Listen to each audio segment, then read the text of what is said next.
ஏண்டா இவ்வளவு கஷ்டப்பட்டு கல்யாணம் பண்ணி அதே பொம்பளைய உட்கார வச்சிருக்கீங்க அப்படின்னாரு.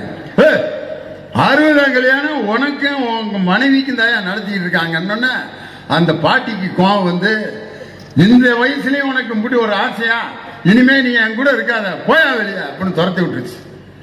அந்த கிளம்பி வந்து இப்படியே பார்த்துக்கிட்டு வந்தாரு. ஒருத்தர் நம்மளை இனி சேர்த்துக்க மாட்டாங்க போல இருக்க அப்படின்னு ஒரு 16 வயசு பிள்ளை பைத்தியம் பிடிச்சி இப்படியே உட்காந்துருந்துச்சு.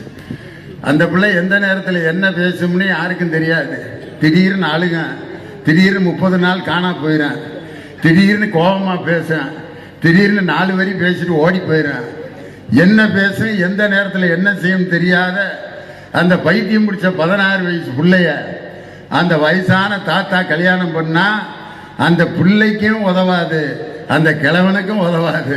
இன்னைக்கு அது மாதிரிதான் இன்னைக்கு ஒரு 50 வருஷம் ஒரு கட்சியில் இருக்கவர் ஒரு கட்சியில் போய் சேர்ந்து ஏதோ ஒரு பெரிய மாபெரும் மாற்றம் நிகழப் போகிறது என்று.